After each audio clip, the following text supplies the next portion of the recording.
Where can you go to experience rocket launches, beach and surf vibes, and to set sail on a cruise? Legendary Cocoa Beach on Florida's Space Coast, the closest beach to Orlando, and a gateway to Port Canaveral. I traveled to Cocoa Beach to record these podcasts and meet both local experts and fellow travelers. Many families, solo female adventurers, and groups experiencing Cocoa Beach before and after their epic cruise vacation.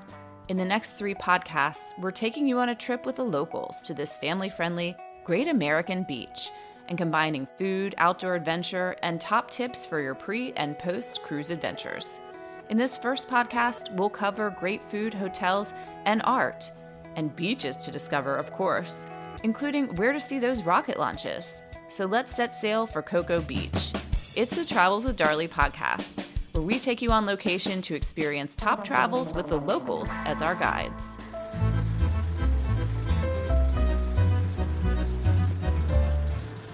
My adventure to Cocoa Beach started with a trip from the Orlando International Airport to the Cocoa Beach area. My consulting producer, Evelyn Kwan Green, traveled with me, and we hopped aboard the Cocoa Beach Express shuttle bus. It was easy to find, and I'll cover that in depth in my 3rd podcast in this series, which covers lots of logistics and travel for the Cocoa Beach area. The Cocoa Beach Express shuttle bus took us to our hotel, the Radisson Resort at the Port, located in Cape Canaveral, which is just about a 10 to 15 minute drive from downtown Cocoa Beach.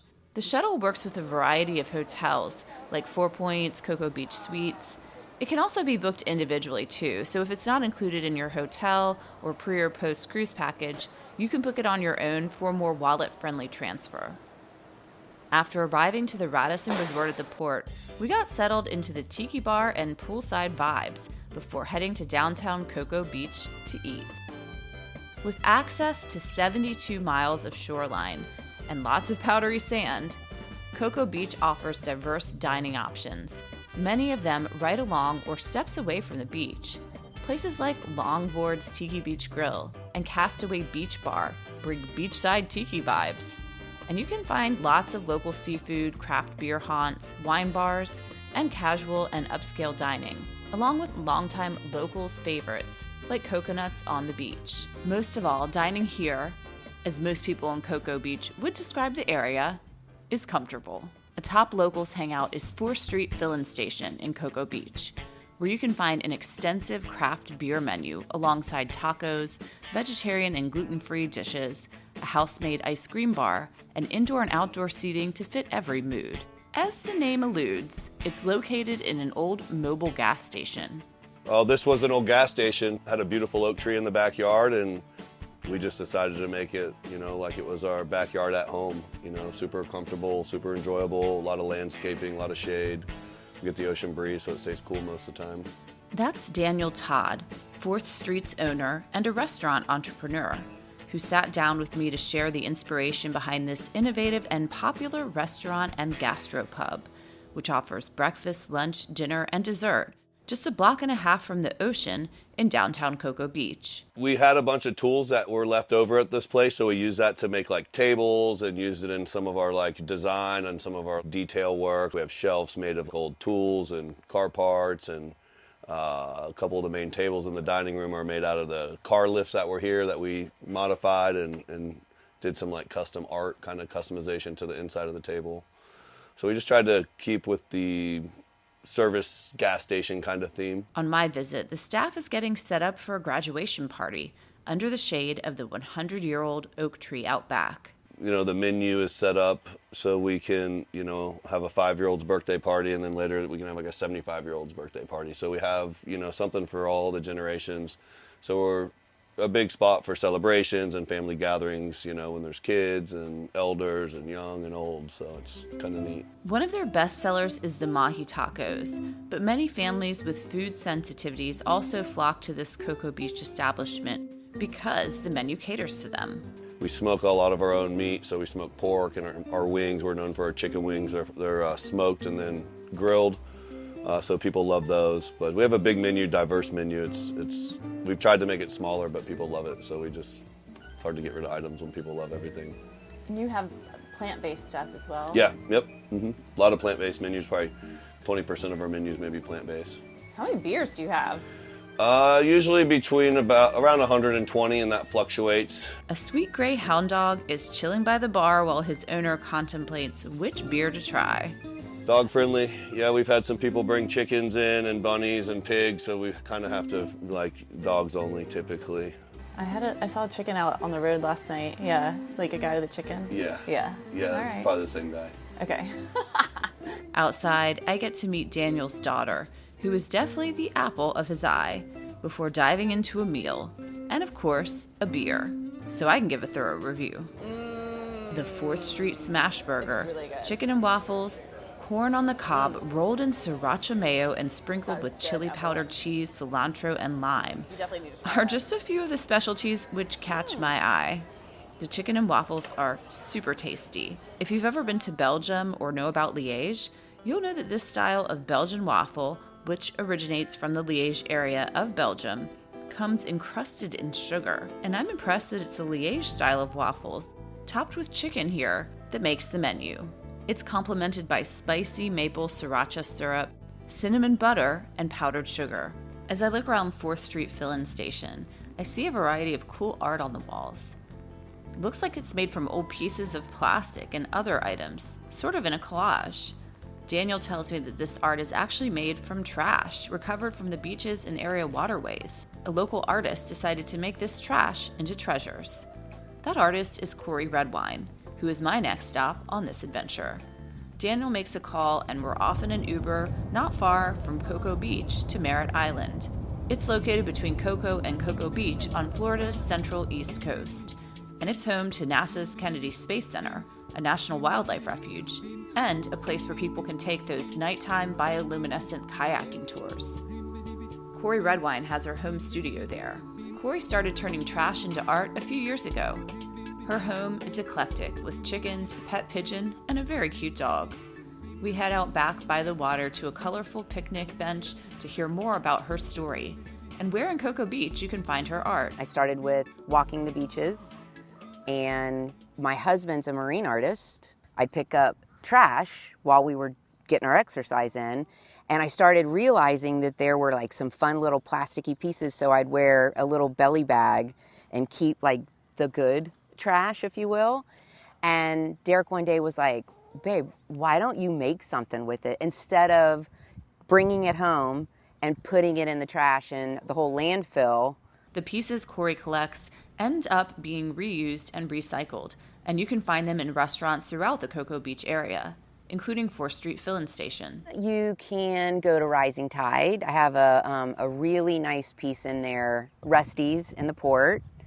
I've got a piece in Grills, and I'm going to be making a piece for Sarah and Daniel's new place, Dirty Birds. We head into Corey's studio. But this is the she shed, and here's some of my older fun art, right? Corey's holding up a large blue work in the shape of a star with all blue tinted plastics from various time periods in history. It used to be my husband's tackle room. Not anymore. I've taken it over, as you can see, but this is literally all stuff I found off the beach. Like, look, toothbrushes. That's insane. She can literally make anything look artistic. There are doll heads, combs, yellow plastic lemons and old ketchup bottles, baby shoes, all being turned into art. For travelers seeking art or eco-adventures while in the Cocoa Beach area, Merritt Island is home to the Rich Grissom Memorial Wetlands and the Merritt Island National Wildlife Refuge, with over 50 miles of trails that can be hiked or biked. Back in Cocoa Beach, the Cocoa Beach Pier is another great place to take in ocean views and check out surfers. You can rent fishing gear, beach rentals, and surf gear right there. Another fun attraction with a great pier is Jetty Park, and it's where we're heading next. Jetty Park is one of the most popular beaches in the Cocoa Beach area, with an ADA accessible fishing pier and 4.5 acres of beachfront to enjoy. It's located in Cape Canaveral. Evelyn and I walk through a sandy stretch of dunes down a path to reach the beach. We've now made it to Jetty Park, checking out what the beaches at Cocoa Beach and Port Canaveral are like. And they're packed today because it's gorgeous out. You can go fishing here on the pier. They've got boating, they've got bike rentals, you can do camping, and the campsites are right here, right by the beach, which is pretty awesome. There are lots of people out fishing from the pier today, along with people watching powerboats whiz by, some of whom may be gearing up for thunder on Cocoa Beach. It's pretty cool that just across the water I spot one of the rocket launching pads. Jetty Park is a great place to watch many launches. Travelers can plan to be here to watch a rocket launch and then rent a surfboard, or perhaps grill out in the picnic area, where I walk over and also spot solar panels, adding to an eco-friendly slant to Jetty Park. A campground nearby seems to be abuzz with campers in their RVs enjoying their own relaxed beach escape. While many families seem to stay and play at Jetty Park, we also wanted to check out family-friendly and still wallet-friendly accommodations in the area. So in addition to our hotel, the Radisson Resort at the Port, we went to another locally recommended hotel. Family-friendly fun is on tap at Beachside Hotel and Suites, located in Cocoa Beach across from the famous Ron John Surf Shop and Cocoa Beach Surf Company. I'm taking a tour with Suzanne McCarthy. Tall, with long blonde hair and hot pink nails, she looks beachy cool when I meet her in the lobby of this retro hotel from the 1960s. It's been remodeled with funky colors, murals by local artists, and 1960s decor. Tell us what makes Beachside Hotel and Suites different. Well, we are the funnest hotel in Cocoa Beach. That's me throwing my hands up, as I love when a hotel throws it down to declare that they are the most fun, and Suzanne strives to make the experience even more fun. We need this in our lives, especially on vacation. We have a lazy river that we do dive-in movies in the evening with our big projector TV. We also have all kinds of games for the kids on the weekends. Being Orlando's closest beach, Cocoa Beach is a great destination for people to add on to the beginning or end of their cruise, and with many families hopping aboard Disney Cruise Lines from the Cocoa Beach area and Port Canaveral, hotels like Beachside Hotel and Suites cater to these families with lots of activities. 16 different restaurants and shops that you can go to within walking distance from here. So it's a great central location. We also do a lot of the fly, snooze, and cruise and the park and cruise packages. So typically on an average weekend, we'll have 100 in, 100 out rooms for all the cruisers. And then we have a mermaid show today, which will be starting in about 30 minutes. I'm not exactly sure what the mermaid show entails, but I'm all in. Suzanne takes me outside to the lazy river, where a DJ is spinning Beach Boys hits and kids are playing a giant game of tic-tac-toe. The song reminds me of the pop culture fame that added to Cocoa Beach's legendary surfer's paradise status, including references in songs like the Beach Boys' Surfin' USA and films like I Dream of Jeannie. I see hula hoops, bright murals, and lots of tropical flowers and greenery amid areas to play, lounge by the lazy river, and even a mini beach, complete with sand.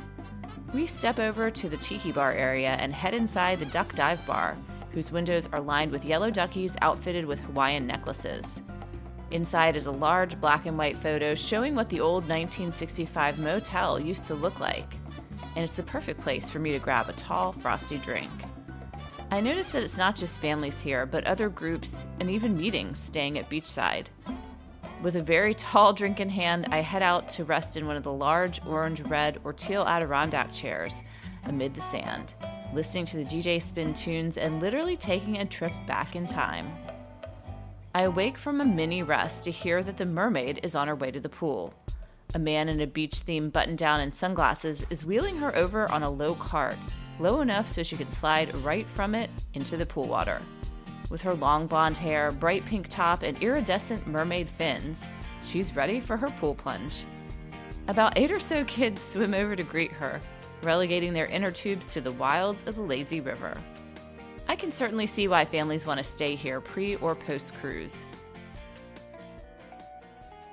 Whether you stay and play at Jetty Park, the Radisson Resort at the Port, Beachside Hotel and Suites, or somewhere else, keep in mind that in the Cocoa Beach area, many hotels offer special rates and packages year-round to help families and groups save, whether you're seeking a budget-friendly or luxury property.